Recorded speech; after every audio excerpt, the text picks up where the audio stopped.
Welcome to my channel. Hi everybody, welcome back to my channel. And I'm not feeling 100% yet. I'm slowly getting back on my feet.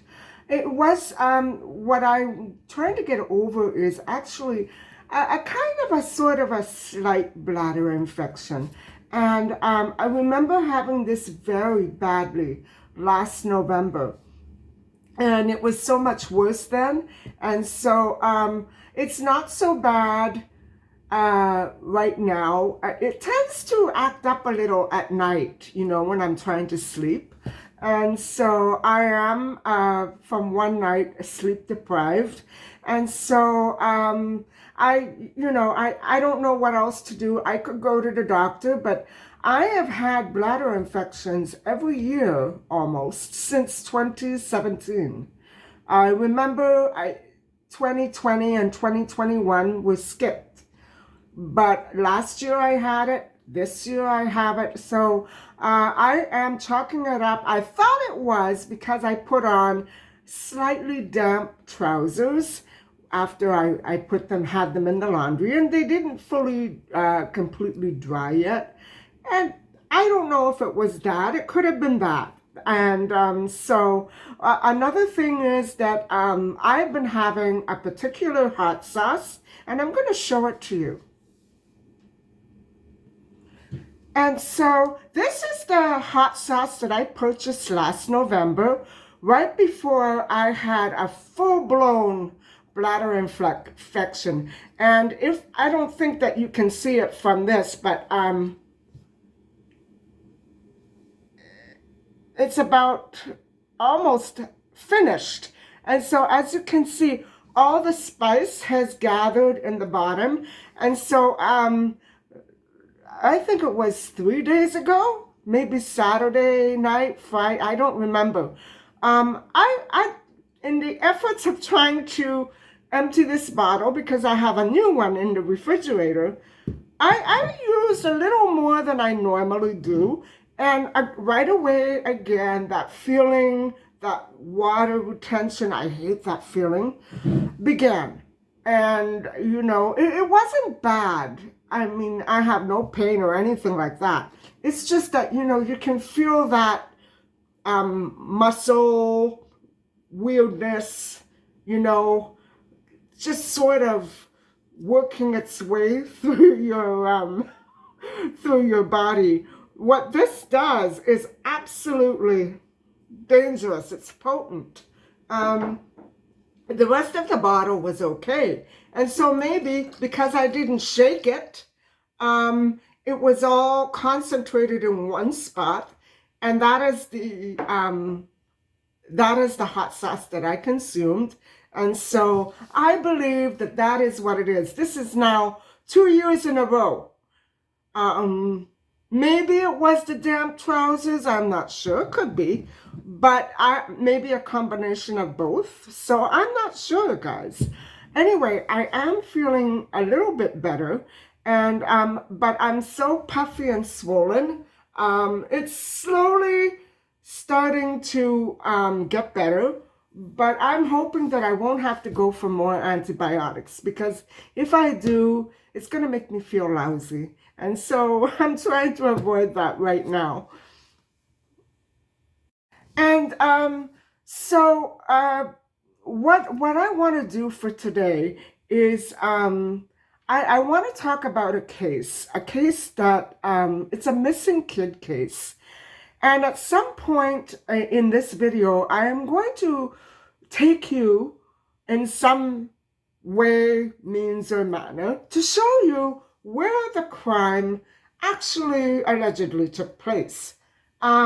This concerns a 19-year-old young girl who went missing in my city, oh goodness, more than 10 years before I was even thought of. So if we're looking at vintage cases, this certainly is a very vintage case.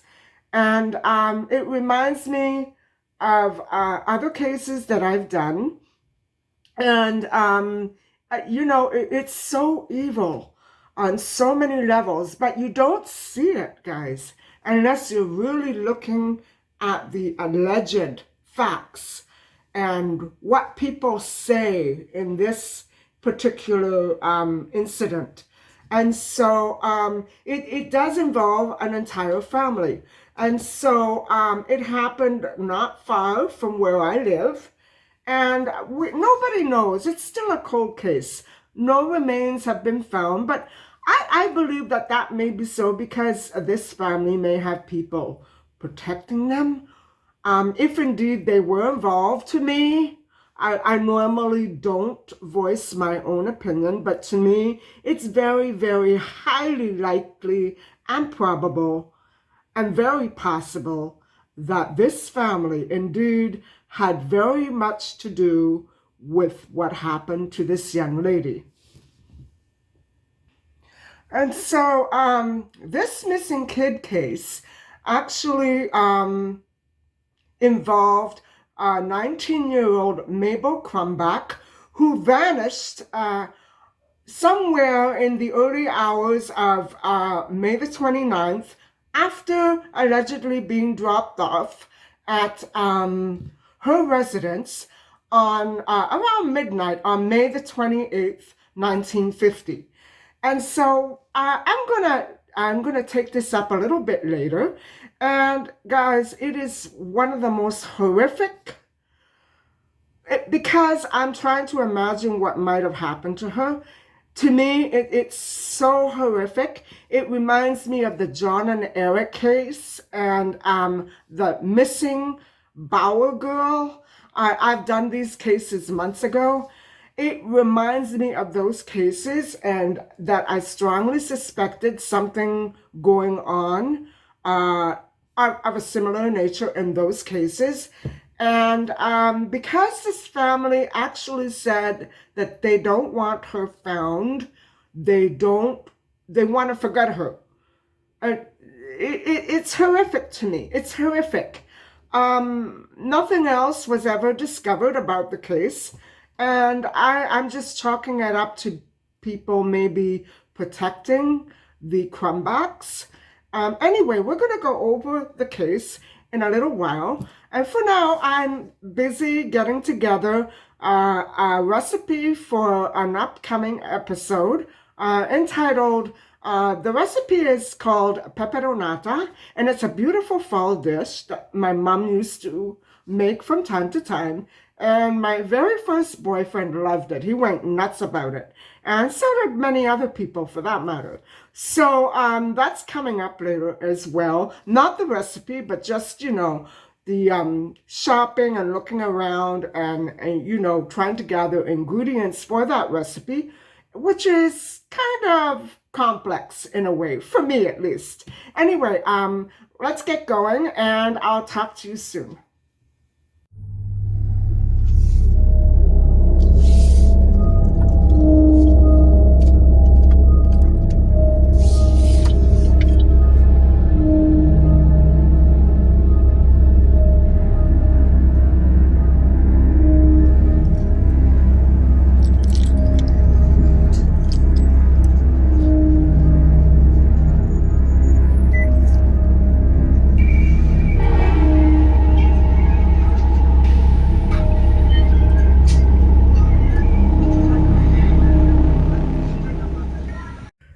Okay, so here we are, ready to discuss the missing kid case of Mabel Crumback, who disappeared, vanished completely off the face of the earth in 1950. Now, let's start with just a couple of specifics. They don't list her weight for some reason, but they do list her height as being 5'1", the exact same height as me. And she was a white Caucasian female with black hair, a fair complexion, and no other distinguishable markings like tattoos or whatever. They don't mention jewelry at all. And so one thing that I want to remark on is the clothing.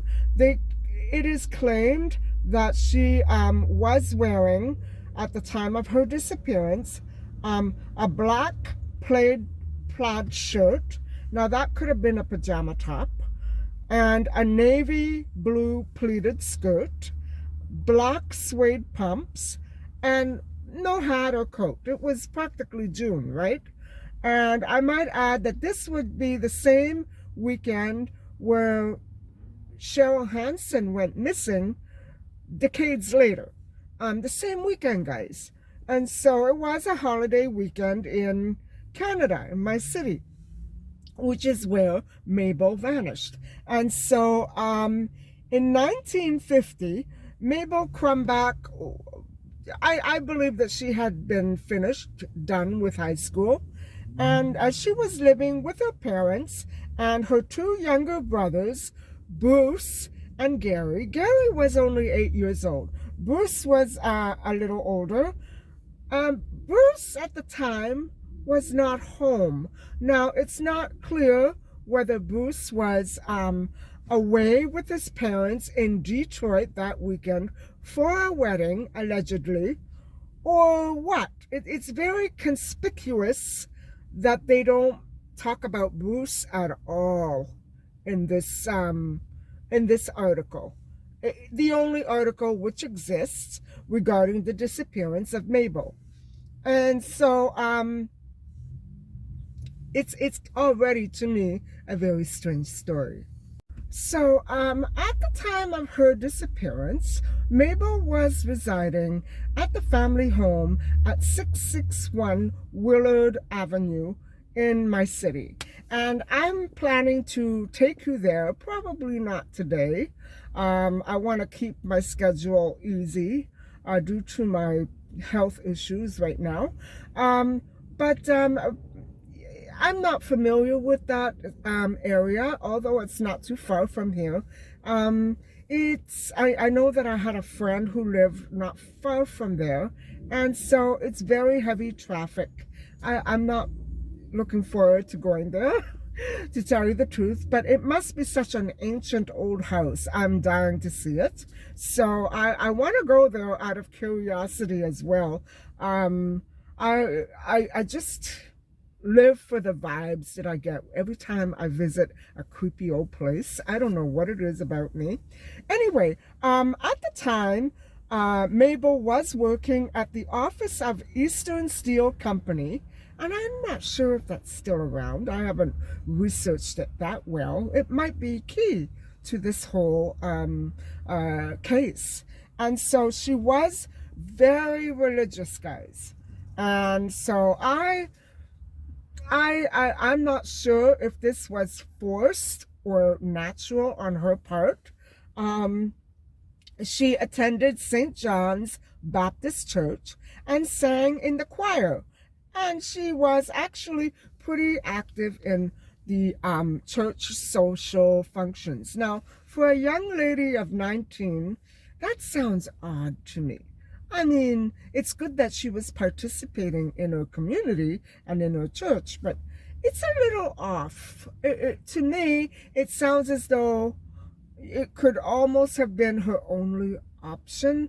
I mean, she did have a boyfriend, as I'm going to speak about in the next section, but I don't understand why a young lady of her class and her age would have been so involved in the church. I don't understand it.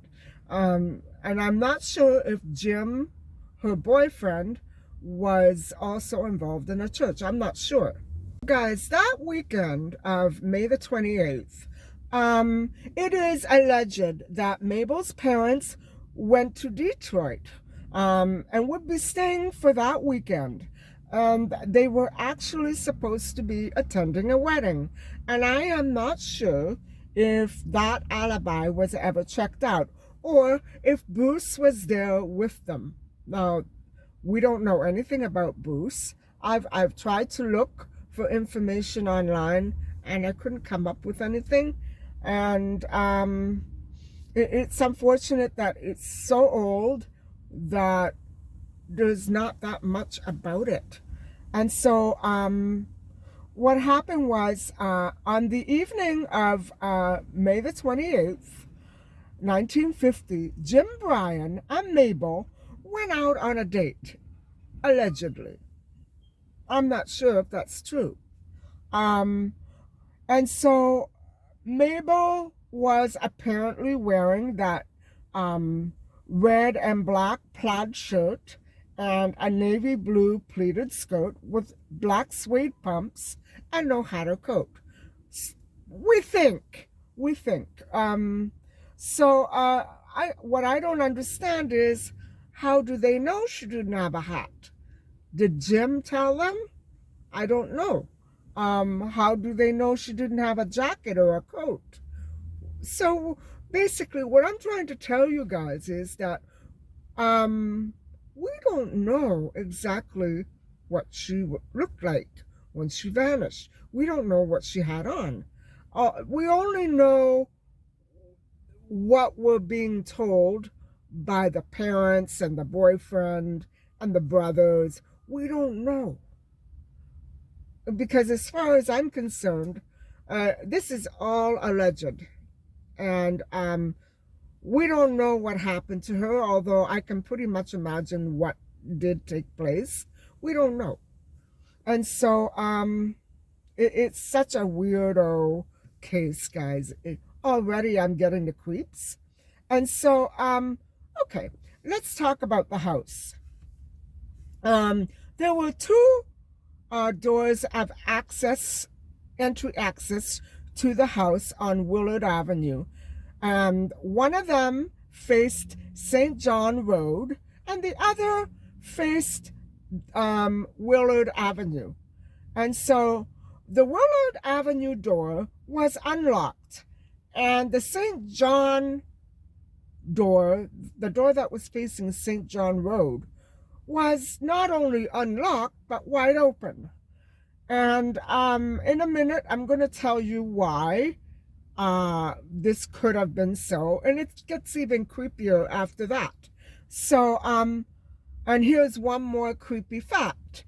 Neighbors who just happened to be moseying along at 2 a.m. in the morning said that they heard a loud commotion coming from the 661 Willard Avenue home. Now, I don't know how typical it is for people to take a stroll at 2 a.m. in the morning. Maybe if you have a dog, but I sure would not stay up all night waiting to see if my dog had to go out. I would walk him in other hours. So that to me sounds a little sketchy, if you know what I mean. I don't know. I'm just saying that to me, it sounds sketchy. I said it. Now, as the lights in Mabel's room and kitchen were on, and the side door wide open, which would have been the one that faced Willard Avenue, it sounds to me as though it might have been staged. We don't know what happened, so we can't really decide exactly what's going on in this case. So here is where it gets creepy. An investigation revealed that Mabel's bed had been slept in that night, or, in my opinion, it might even mean that somebody had gone through the trouble of staging it to look that way, right? Who knows? 1950, we're not going to go back that far to investigate an unrumpled bed, right?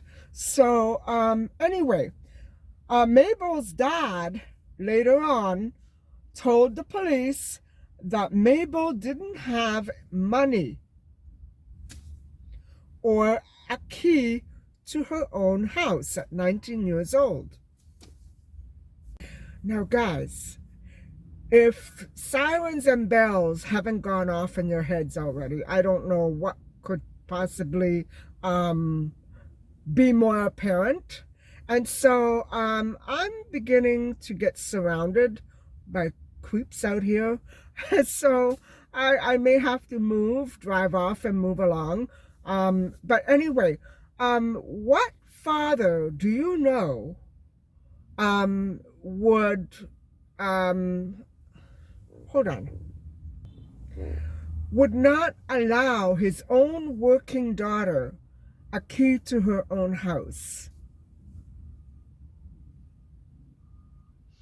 Now, I'm going to tell you something right now.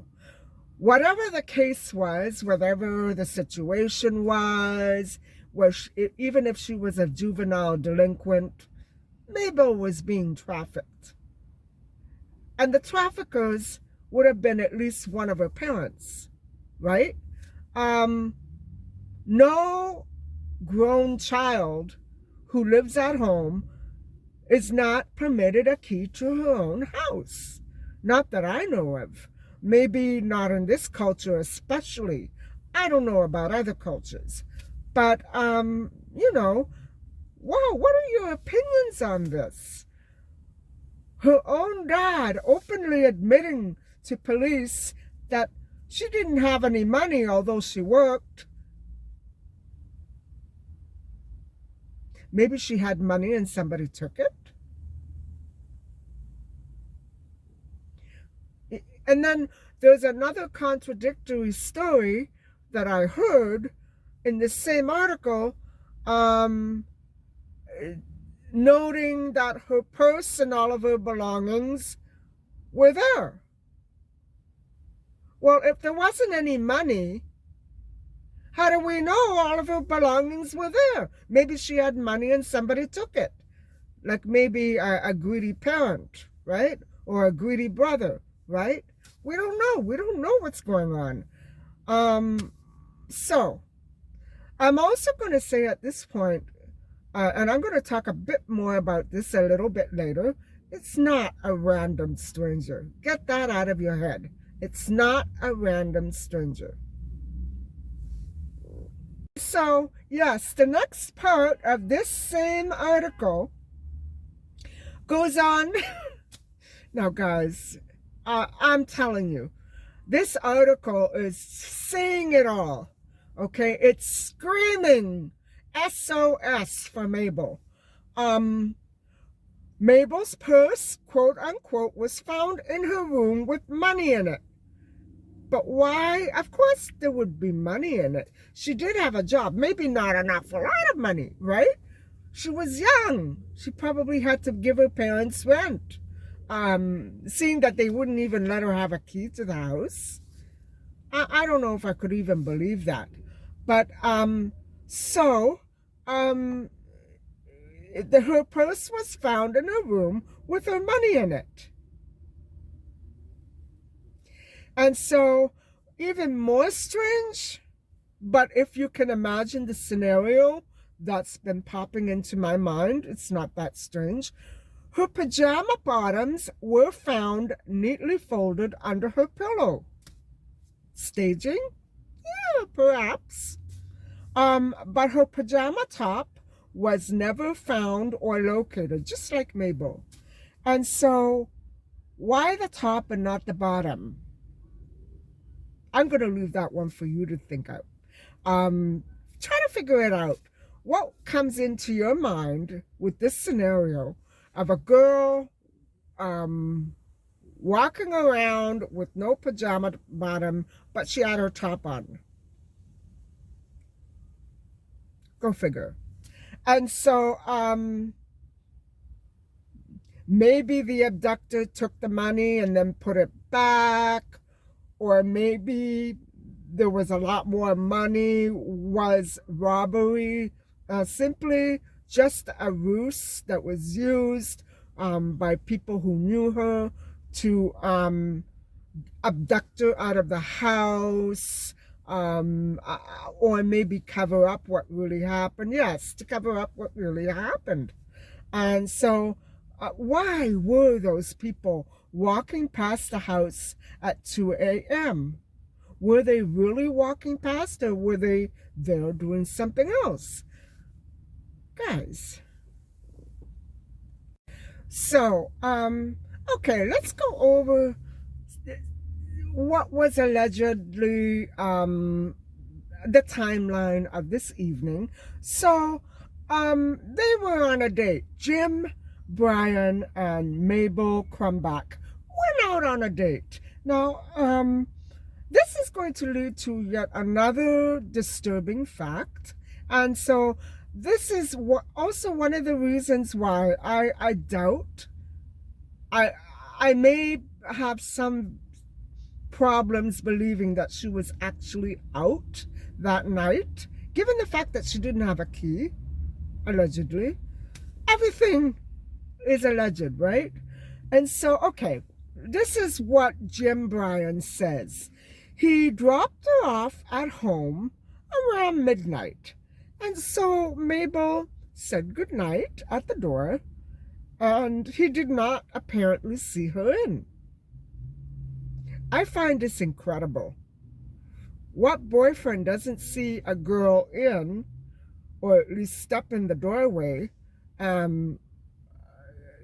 whatever time, on the weekend after a date? It's weird. Maybe I'm wrong. I mean, I didn't grow up in the 50s, guys. I grew up in the 80s, so forgive me, okay? My boyfriend not only stepped in the door, he practically lived with us. So, I guess my parents were not as strict as Mabel's were. Okay, so, mind you, we were just friends, and I'm not going off on that anymore. Anyway, so, he was the last person to see her alive. She walked in through the door of her home and was never to be seen again by anybody. Really? I doubt that. And so, the last person to see Mabel, allegedly, was Jim Bryan, and he told police that he left the home at 12:30 a.m. on Sunday. So maybe he did see her in. It's hard to tell because in one sense, it seems as though he was watching her go into the home. in another sense, it says that he left the home. So you see, in one sentence, we have two conflicting statements. Now, whoever wrote this article, I think, in my opinion, normally I cut journalists up. I think he's doing a pretty good job of trying his darndest to tell us that something is really wrong. Just open your eyes and look at the wording and listen to the words that come out of these witnesses' mouths. Yes, she went through the door and I left the home. Maybe he meant he left the front of the home. We don't know. The way that it's worded is enough to create a major doubt, right? So, guys, one of the reasons why I kind of question the fact that maybe Mabel had her boyfriend in rather than going out, because guess who was sleeping in his little bed around 12:30 a.m.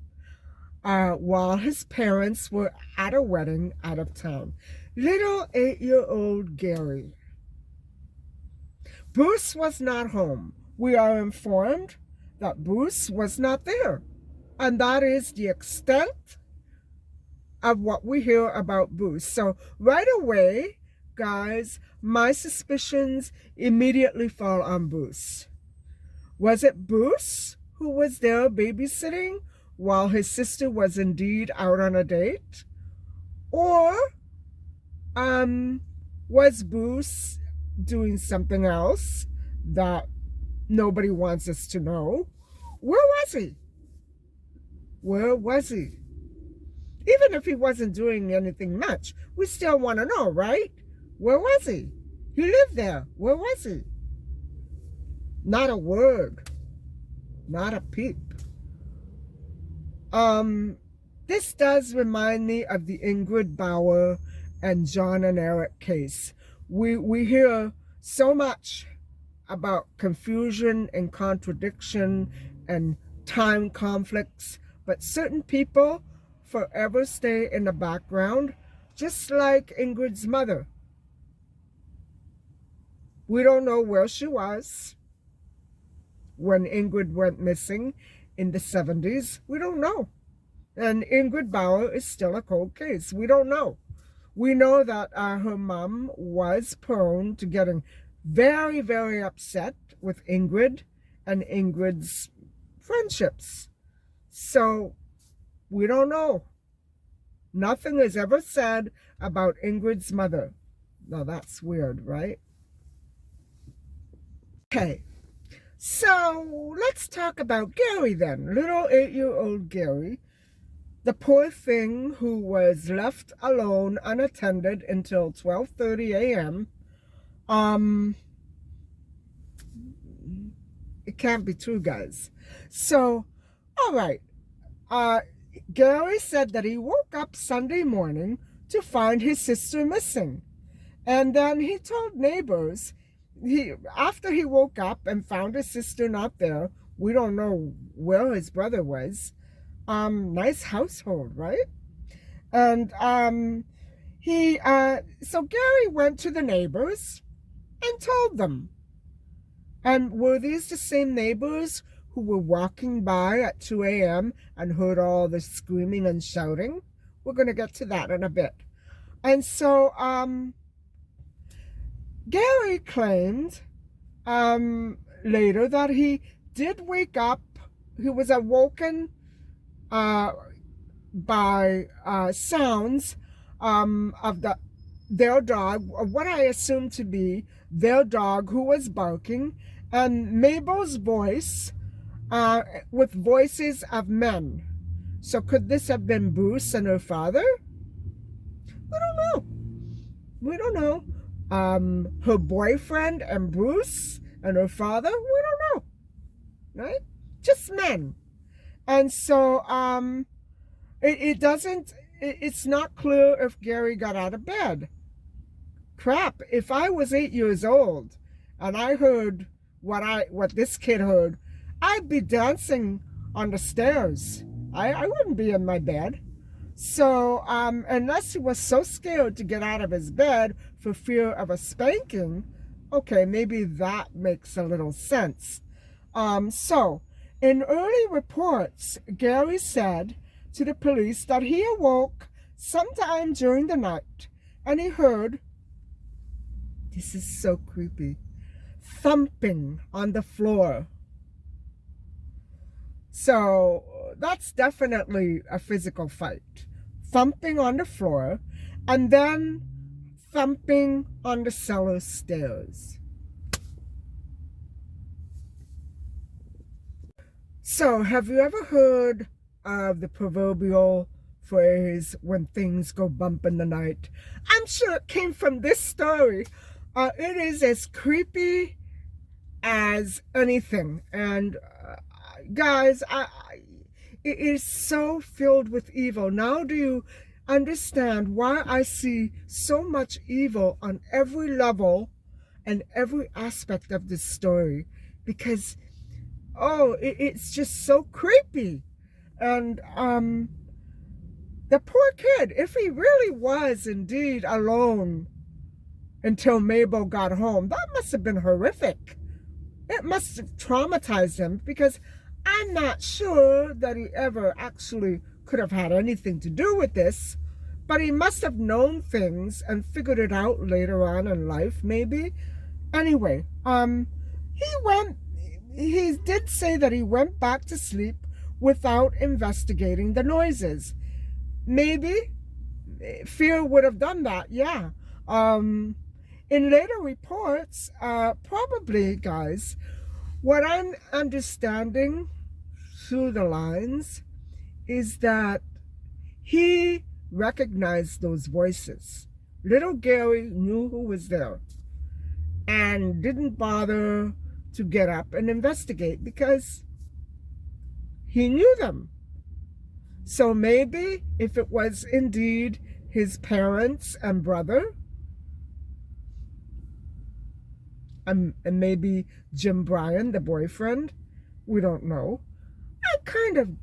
I almost am at the point where I doubt it was Jim, but of course, I don't know. I'm just going by the feel of it, right? So anyway, okay, so that's what Gary said.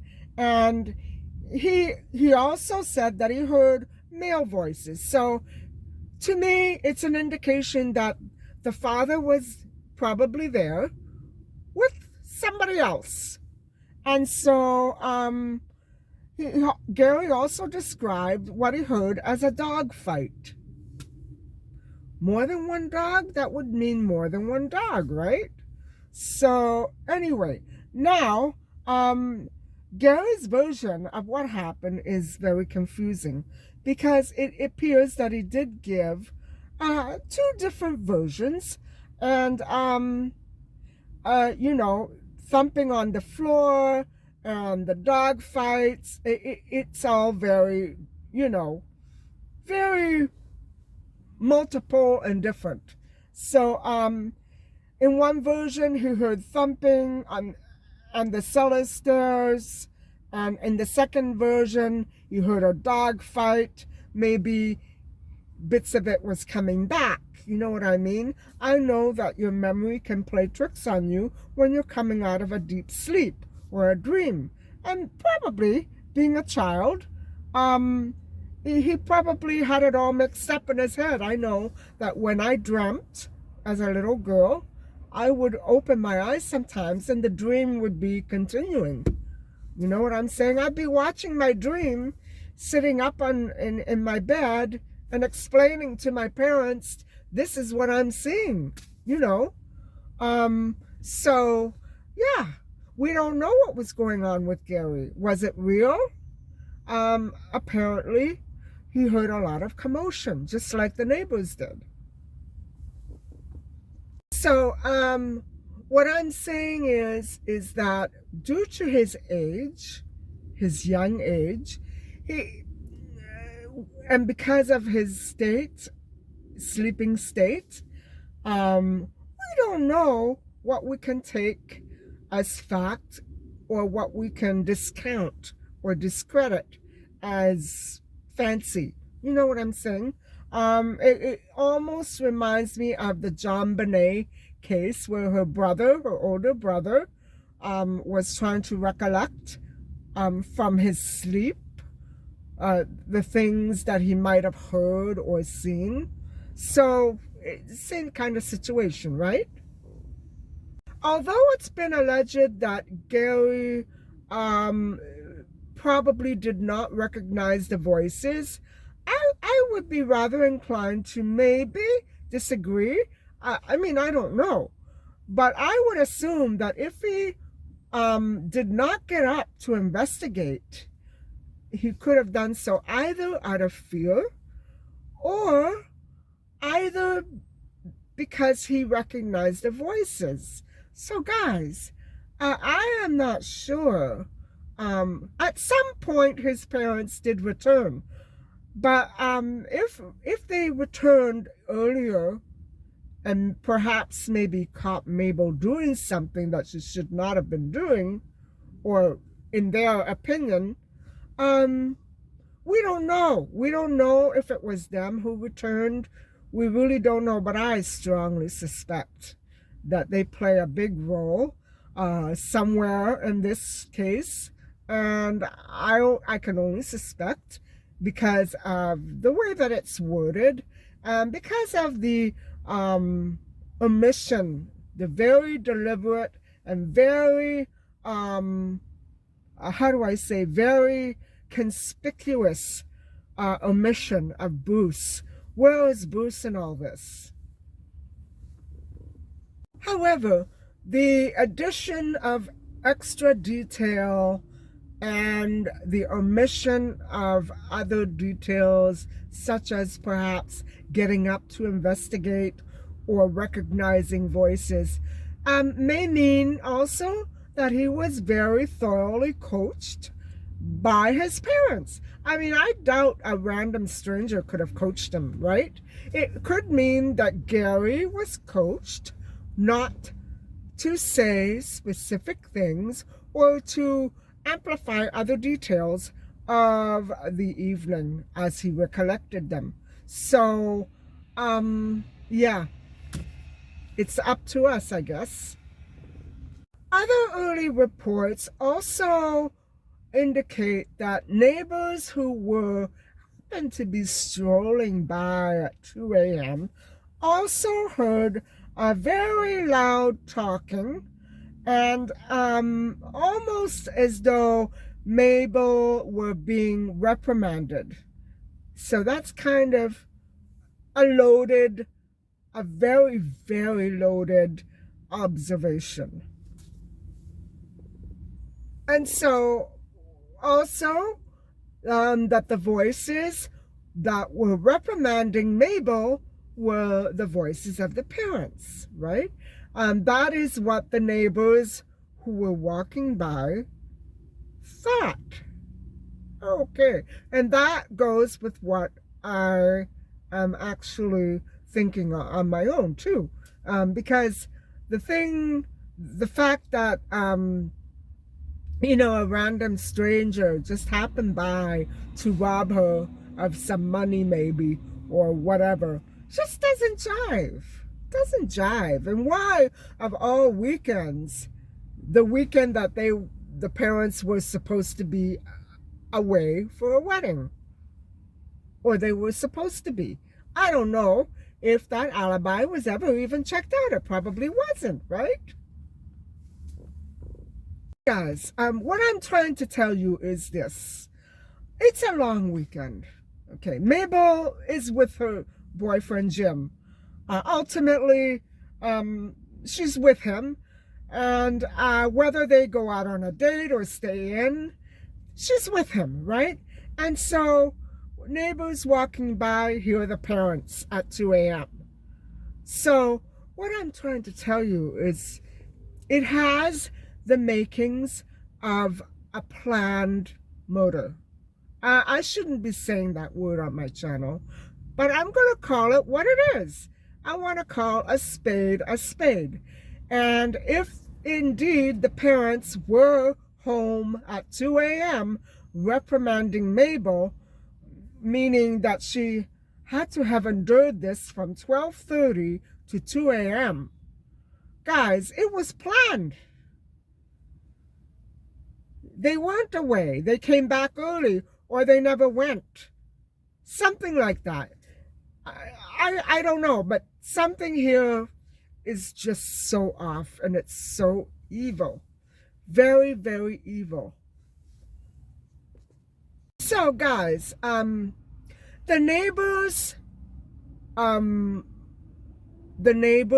did, what I believe, guys, is that they weren't just walking around at 2 a.m. They were rousted out of their beds because of this noise. Now that is probably what they didn't want to come right out and say, because then go and figure, they also had to live beside the Crumbacks. They were their neighbors, so they didn't want to rock the boat. But guys, the neighbors, their report coincides perfectly with Gary's, that around 2 a.m. they heard male voices and then a scream coming from the kitchen around 2 a.m. That's almost what Gary heard. Whether or not he wanted to amplify the scream or didn't actually hear the scream, or maybe he was asleep at that point, we don't know. We don't know. But he did indeed hear a scuffle as well. And probably what they didn't hear, the neighbors, was that thumping on the stairs and on the floor. So this is mighty creepy. Anyway, one neighbor also reported seeing 3 strange men parked in a car in the neighborhood, just sitting there, idling, which is creepy in itself. And according to Mabel's mother, they came home later on May the 28th. So they did come home on the 28th and found both entrance doors unlocked and one open, which was unusual, as Mabel never would have been so careless. Careless? Try desperate. The poor girl didn't have a key to her own home. Try desperate. Whatever happened with the doors, that also could have been staged by whoever made away with Mabel.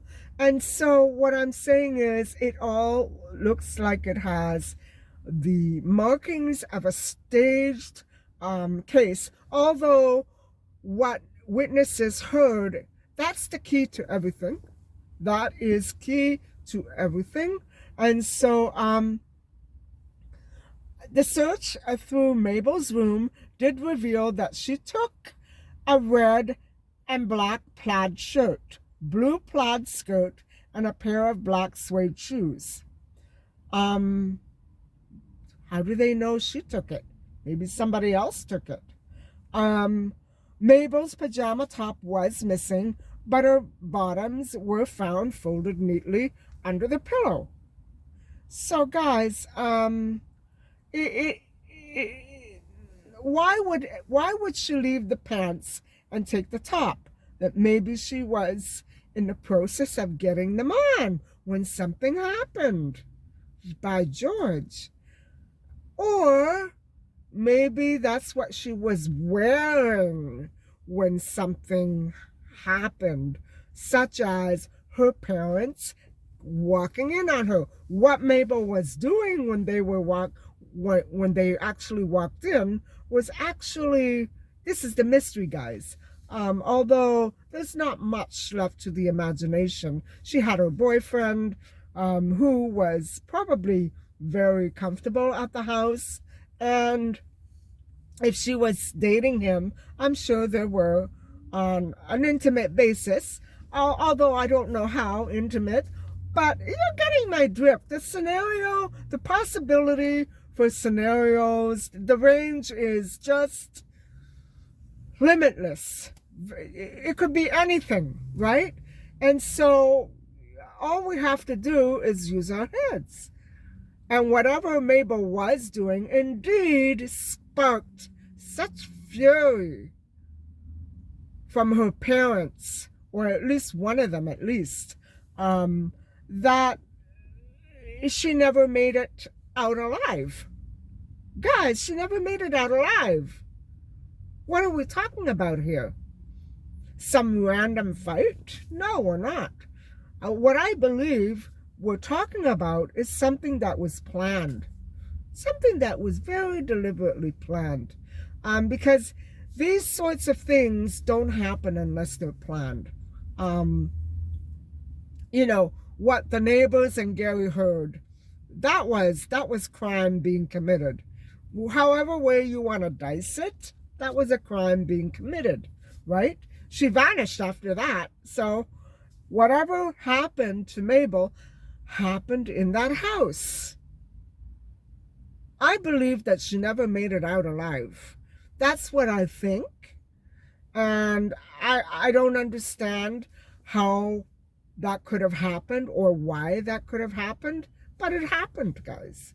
It happened. It may be that the pajama bottoms were there folded. And I would say, I agree with someone else's review on this case, which is online, that it has the physical, it has the psychological traits of a female's involvement.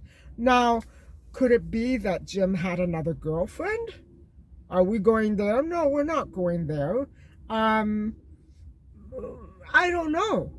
That would certainly make the case more interesting and more logical to me. But I do know that the parents were involved. Maybe the pajama bottoms were laundered and put there before police were called. And I don't know. I don't know. I'm just saying that why were they there clean and folded? Maybe because of what happened to her. They had to wash them. I don't know. I don't know. It seems to me very conspicuous that the bottoms would be there. The bottoms are very obvious, in my opinion. They're screaming. They're a screaming clue. And the top was gone. So maybe means that the top was not very essentially a big indicator of what happened, but the pajama bottoms were, and so that is why they were clean and folded. I'm just reversing what, you know, the implication of seeing folded pajama bottoms clean under the pillow would actually mean. You know what I'm saying? And plus, her bed was rumpled in. So somebody was using the bed, right? But not for sleeping. That's another indication.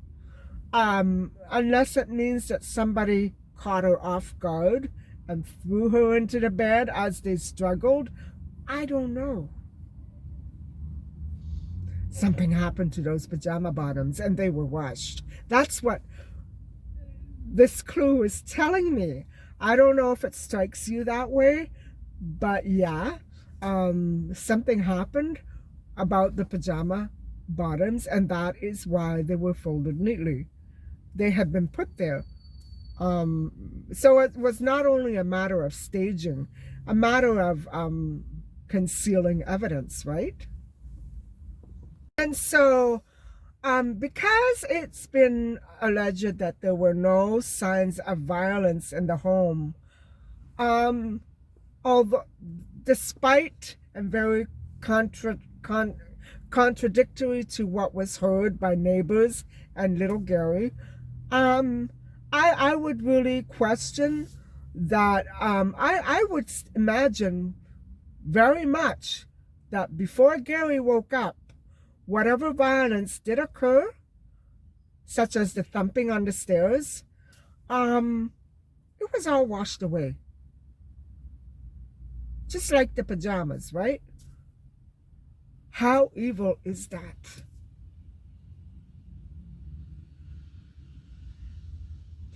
Guys, you can think or say what you want, but the fact that this took place after the parents allegedly returned is absolutely infuriating to me.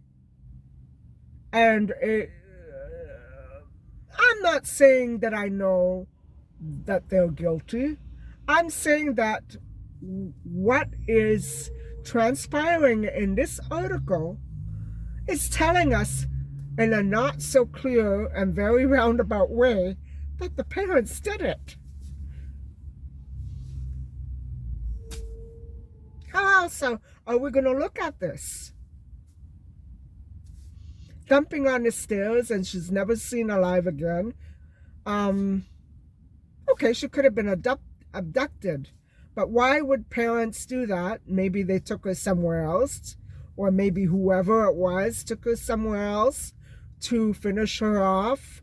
But a random stranger wouldn't have cared about pajamas, wouldn't have cared about taking her skirt to make it look like she left the house, right?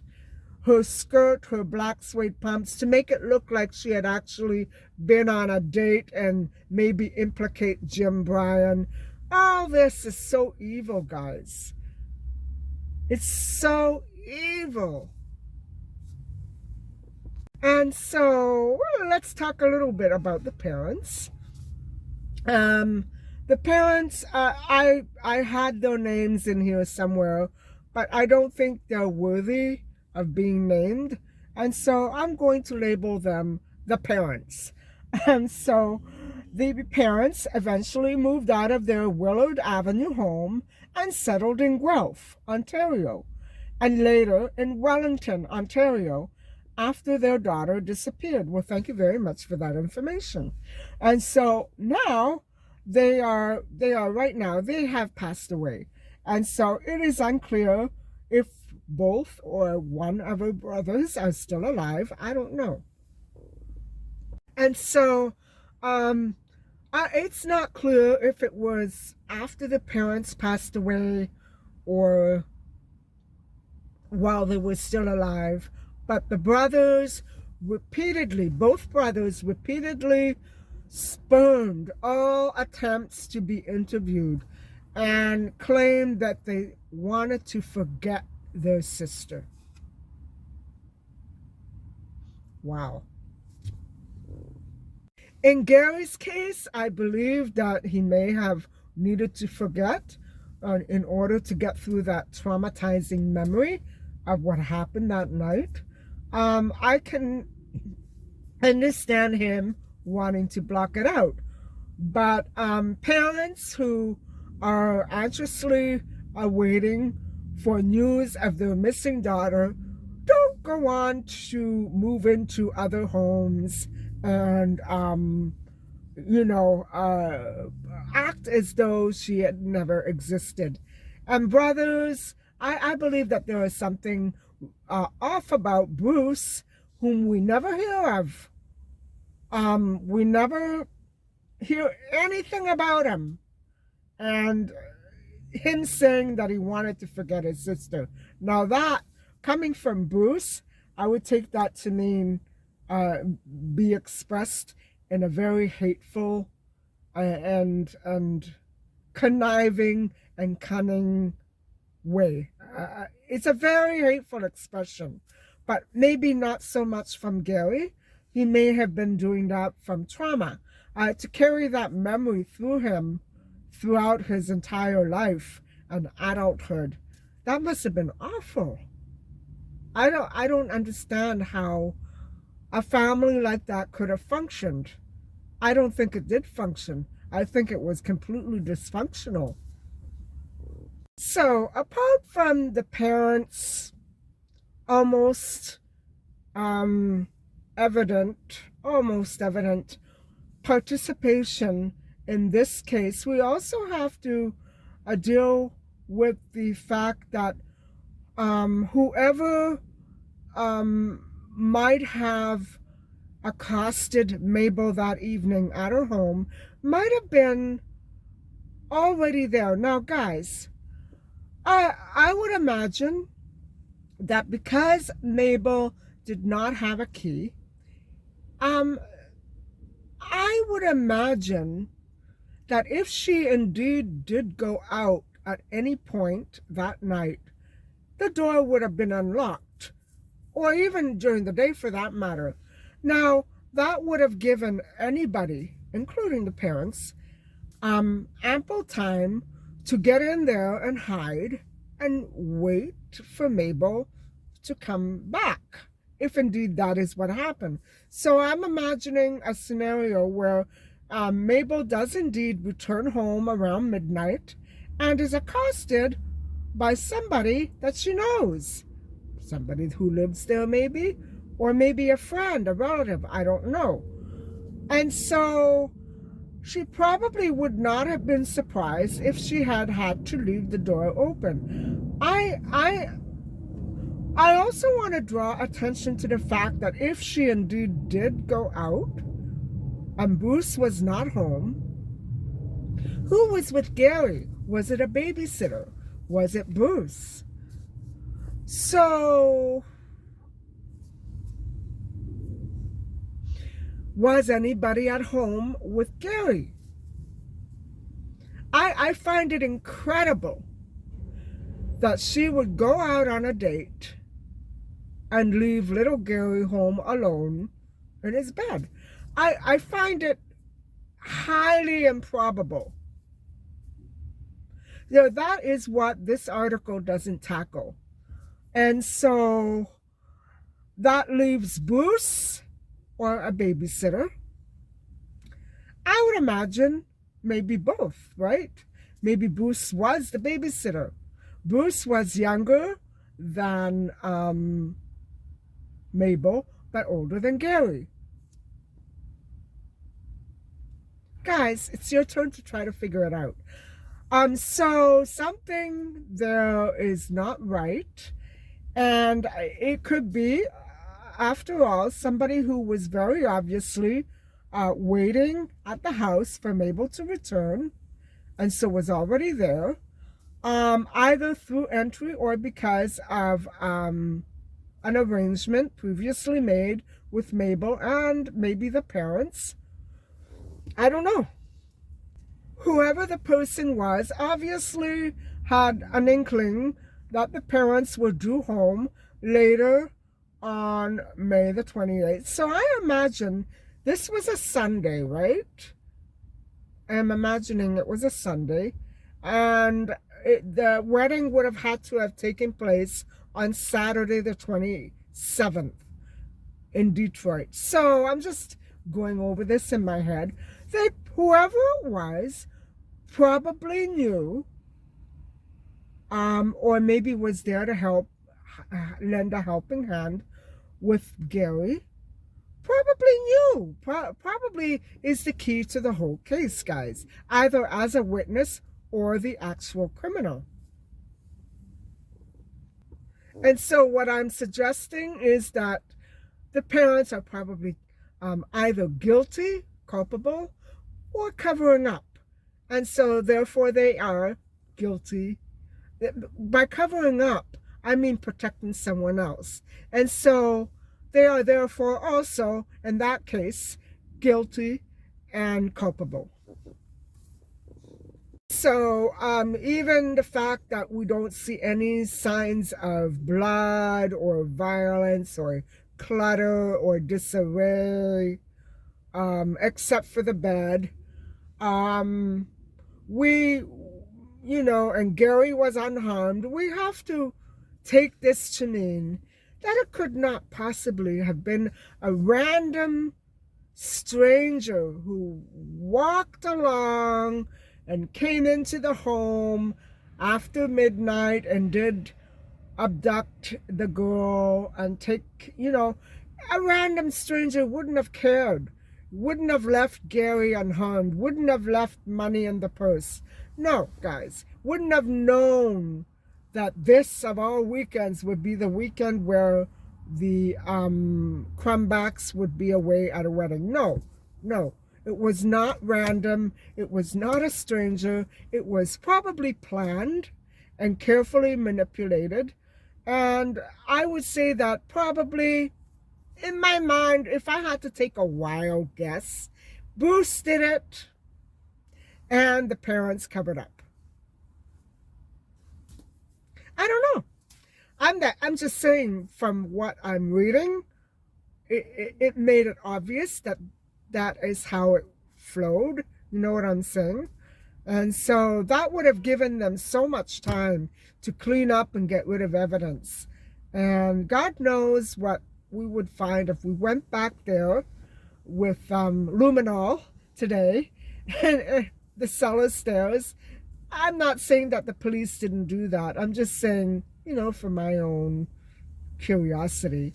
I'm sure the stairs have been changed since then anyway, but it's just so curious, right? And it's so evil to think that something that horrific could have been covered up. Oh, I don't know what else to think. So, in other words, it was not a random stranger.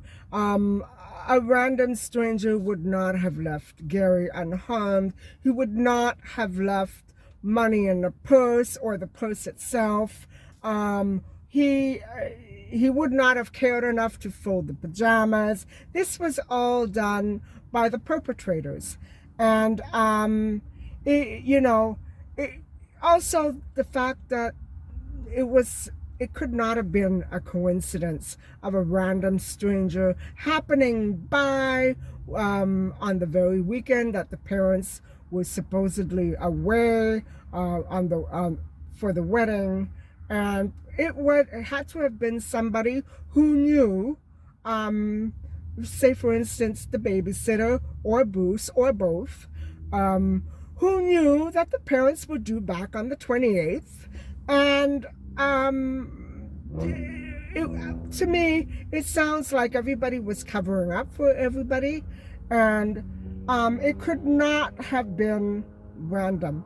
An abductor wouldn't have just simply taken the pajama top. No, the pajama top was left on the body, on the corpse, on the girl. I don't understand what other kind of train of logic to use here, other than the fact that it was not random. It was somebody who knew, either somebody in the family or somebody very close to the family. And I would say that very definitely Gary was not left alone. And perhaps, of course, that Mabel was not out of the house. And even if she were at some point during that day, how would she have entered if she didn't have a key? I don't even know if that's true. How would she have entered without a key? You know what I'm saying? And so that's my point. This is all very very, very creatively staged. And so hold on. And so that's what I'm trying to say, is that there's a whole other level of evil here when we start to look at the implications behind what we are forced to believe, that she went out on a date and left her brother home alone, and the reality. So maybe she did go on a date and leave her brother alone. I kind of doubt that. I think somebody was there. And also I think that maybe she stayed in and did not go out, and the boyfriend was over. Whoever the babysitters were, and wherever Bruce happened to be, we can only imagine. And so what I'm asking you to do is to just entertain the thought that everything that is not being said here is actually a very good indication of what the truth really is. And so this is such a creepy case. And so anyway, let's get on with the alleged sightings that took place concerning the sightings of Mabel after she vanished. And the sighting, or a couple, occurred almost 2 weeks after she went missing. Now guys, this I believe it to be a hoax, although one of these sightings, which was not probably her, it couldn't have been her, did occur and was ignored by an actual camp counselor, operator, whatever you want to call it. I'm going to get to that in a minute. But what we are being forced also to believe, that she left the house wearing those black suede pumps, navy blue pleated skirt, and plaid shirt of her own accord, voluntarily, like Darlene Tucker and John Stonehouse. No, guys. Those items of clothing were taken deliberately in order to plant a hoax. However, on one of the sightings, the clothing did not match. And so I think that one sighting, which was a completely different girl, was true. So anyway, hold on. So, to entertain the theory that this was a random abductor, it can never be so, because a random abductor wouldn't have taken the chance to walk into that house, not knowing if the parents were there or not. Guys, it was staged. It was planned. And there would have been more sightings if she were alive. What I think actually happened is that she never made it out alive. She never did, guys. And so I think that Mabel very well knew the person who took her or had that confrontation with her. And, even though there were several alleged sightings of Mabel after her disappearance, none of them were confirmed. And so, Mabel, if she didn't have a key, as her father claims, that we don't know what to believe. Maybe they wanted us to believe that the door was left open and that's why a random abductor could have come in. No, I think maybe that she might not have had a key. Okay, maybe. But maybe she didn't leave the house. All these stories to cover up the fact that she was done in by somebody that she knew. One sighting that did appear to be real, but not of Mabel, was one of a young girl who was pleading for help, actually at a camp, a tourist camp operator in Ancaster, Ontario, on June the 9th. And this girl said she was being forced to go with a man that she was with, but did not want to. She was being kidnapped, abducted. And the man was 6 feet tall and had a cleft lip. However, she was a bleached blonde, and Mabel had black hair. That alone doesn't mean much. But the clothing did not match. And so that would have been the only clothing that Mabel would have allegedly had with her. I don't think Mabel took anything. I think the persons involved took the clothing in order to hoax this. And so, somebody else definitely took that clothing. Unless maybe they decided to dress a corpse at the last minute. I don't know. Your guess is as good as mine. So guys, I think it boils down to this.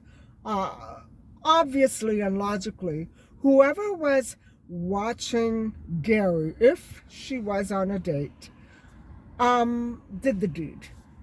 And whoever was watching Gary knew that the parents were on their way and that there would be assistance.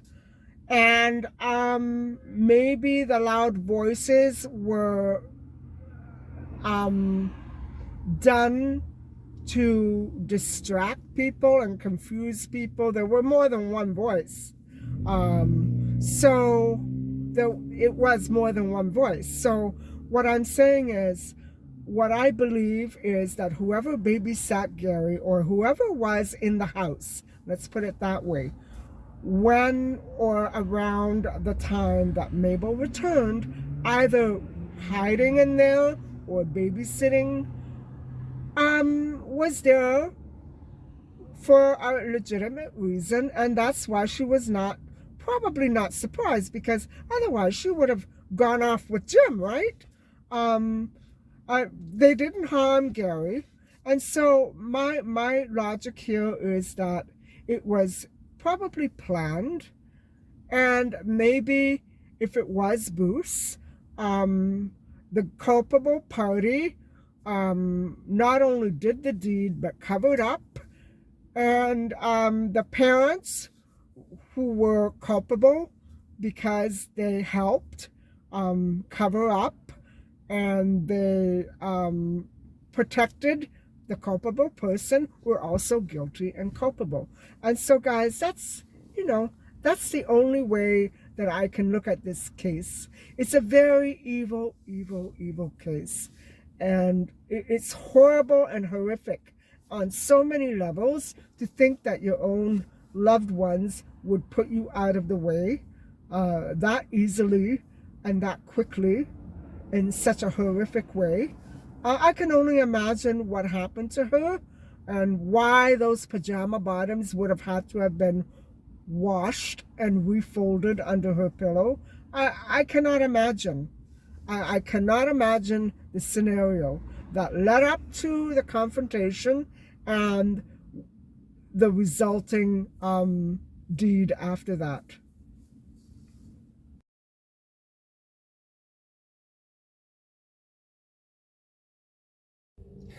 Hi, everybody. So it's the next day, and I decided to choose this day to come to Mabel's old neighborhood. And I want to say that it is a very gloomy day and just right to come and visit this very old neighborhood. And it's in an area just like my old childhood neighborhood, my baby neighborhood. It's very, very old. And so I first took a wrong turn on the wrong street. There are two Willard streets. And finally, I found the house. It's very easy to find. And it is, as it says, a corner house. I'm going to show it to you right now. And then I'm going to call it a day. So I hope that you enjoy this footage. Hold on, and I'm going to let you have a look.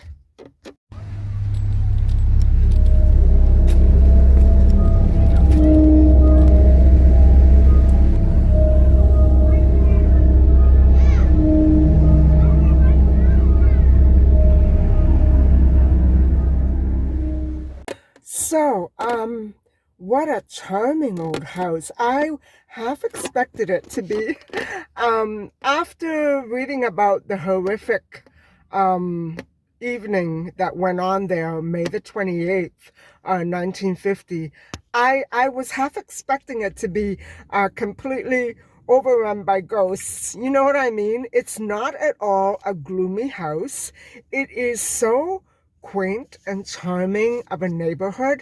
It's very hard for me to believe that anything like that ever could have taken place there.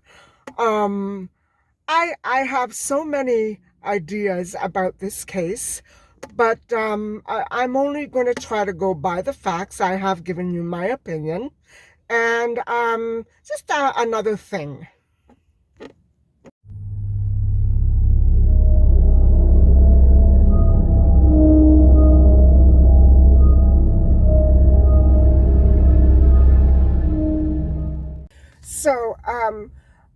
I just wanted to give my concluding thoughts on this case.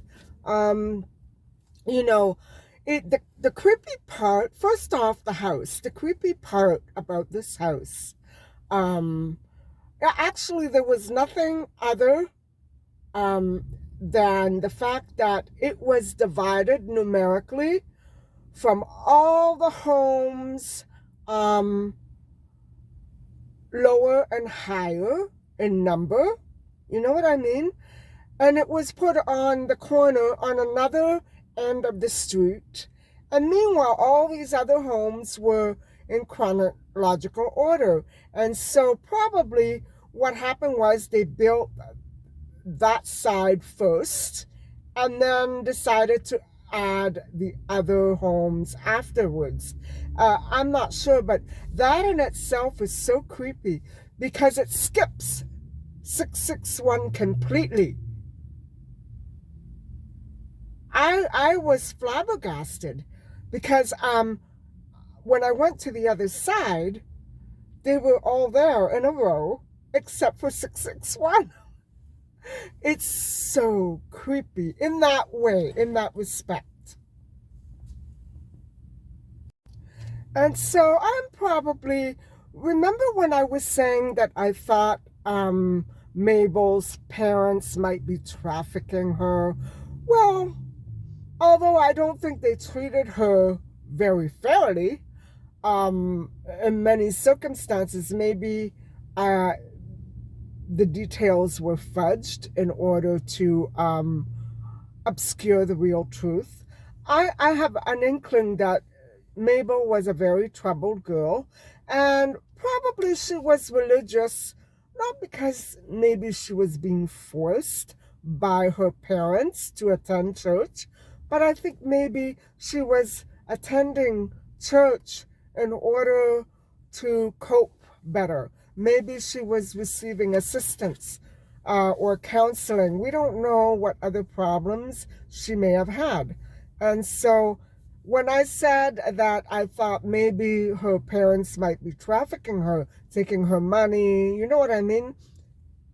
I think maybe the article may have given details that were not true because they were not being given details that were true. And so we get a very distorted picture of what Mabel's life and death, possible, probable death, was actually all about. And so I want to get back to the money again and the fact that this article probably deliberately I read a combination of articles. I read something that was online, like a blog post by this one specific website owner. And I don't know where that website owner got the idea, but I do remember reading another article that contradicted itself when it said that she had money, she didn't have money, her money was still in her purse, she didn't have any money. So I didn't know what to think. And so what I'm trying to say is that because of the situation with Bruce, and that he's absolutely not there. Now, being younger than Mabel, who was 19, I would assume, logically, he absolutely had to be there, right? Where was he? He was there, guys. And so why are these details being covered up? And I'm not trying to say that the journalists were covering it up. I'm saying that the parents, obviously, were covering it up. And so what I believe is that there may have been an argument. I really don't know if the boyfriend was at all part of this scenario. I'm not sure. What I see is that money was a focal point of the confrontation, and I think that Bruce instigated something.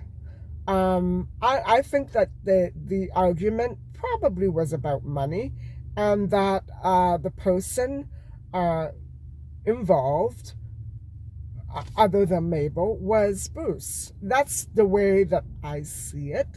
And I don't know. But because of the wording of the articles and very conspicuously, very obviously misleading facts from the article, I that's the way I see it. By the way, this is one of my favorite coffees, pumpkin spice latte, and it is absolutely delicious. A little sweet, but yummy all the same. And so that's it. I'm going to close off the vlog in my next scene, and so I'll see you later. And so, guys, I told you before that at some point in this video, I am going to show you the neighborhood.